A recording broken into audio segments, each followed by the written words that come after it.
যদি কোনো ব্যক্তি এশার নামাজের পরে আল্লাহ তাআলার কাছে এই আমলটি করতে পারে, কোরআনই একটা পরীক্ষিত এবং পাওয়ারফুল আমল, কোরআনই একটা পরীক্ষিত আমল। যদি কোনো ব্যক্তি এই আমলটি করতে পারে, আল্লাহ তাআলা তার সঙ্গে সঙ্গে তার দোয়া কবুল করে নেবেন। আল্লাহ তাআলা তার সমস্ত প্রকার মনের আশাগুলো কবুল করে নেবেন, তার ইবাদতগুলো কবুল করে নেবেন, তার তওবা কবুল করে নেবেন। সুবহানাল্লাহ। সম্মানিত দর্শক মণ্ডলী, সোমবারে কেন এত ফজিলাত? আল্লাহ রাসূল সাল্লাল্লাহু আলাইহি ওয়াসাল্লাম সোমবারের দিন রোজা রাখতেন।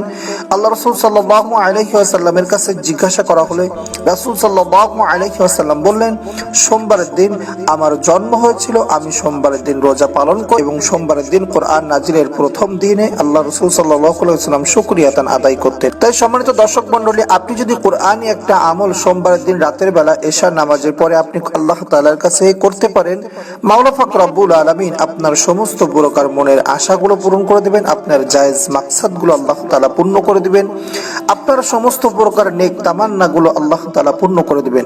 সম্মানিত দর্শক মণ্ডলী, আয়াতটি হলো সূরাতুল বাকারার 127 নম্বর আয়াত। আপনি মোটে না পারলে, আপনার যদি সময় না থাকে, তবু আপনি নামাজের পরে যে কোনো সময়, আপনি ঈশার নামাজের পরে আপনি যে কোনো সময় পবিত্রতা অর্জন করে আপনি একবার হলেও এই আমলটি করবেন, একবার হলেও আপনি আয়াতটি পড়বেন। আল্লাহ তাআলা অবশ্যই অবশ্যই আপনার দোয়া কবুল করবেন, আপনার মনের আশা পূরণ করবেন, আপনার তওবা কবুল করবেন, আপনার চাওয়া পাওয়াগুলো আল্লাহ তাআলা পূর্ণ করে দিবেন। সম্মানিত দর্শক মণ্ডলী, আয়াতটি আপনার স্ক্রিনের উপর দেখতে পাচ্ছেন। বিসমিল্লাহির রহমানির রহিম। রব্বানা তাকাব্বাল মিন্না ইন্নাকা আনতাস সামিউল আলিম ওয়া তুব আলাইনা ইন্নাকা আনতাত তাওয়াবুর রহিম। আপনারা আরবি এবং বাংলা উচ্চারণ দেখতে পাচ্ছেন। যারা আরবি পারেন না, বাংলা দেখে দেখে এই ভয়েসটি শুনে শুনে আপনারা মিলায় নেবেন। রব্বানা তাকাব্বাল মিন্না ইন্নাকা আনতাস সামিউল আলিম ওয়া তুব আলাইনা ইন্নাকা আনতাত তাওয়াবুর রহিম। যতবার খুশি আপনি ততবার আল্লাহ তাআলার কাছে এই আমলটি করে বা এই আয়াতটি পড়ে বা এই দোয়াটি পড়ে আপনি আল্লাহ তাআলার কাছে আপনি দোয়া করতে পারেন। আপনি যখন আমল করবেন তার পূর্বে আপনি 3 বার দুরূদ শরীফ পড়ে নেবেন এবং পরে আপনি 3 বার দুরূদ শরীফ পড়ে নেবেন। দুরূদ শরীফ পড়ে নিয়ে তারপরে আপনি এই আয়াতটি যতবার খুশি পড়বেন, কমপক্ষে আপনি মোটে না হলেও আপনি হাত তুলে আল্লাহ তাআলার কাছে আপনি একবার পাঠ করবেন এই আয়াতটি।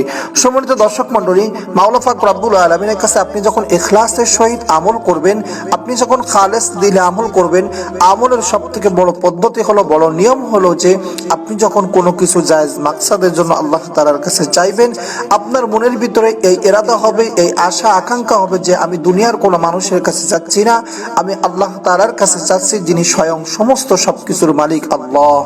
আপনি আল্লাহ তাআলার কাছ থেকে সমস্ত প্রকার পাওয়ার আশা করে আপনি আল্লাহ তাআলার কাছে নেক দোয়া করবেন।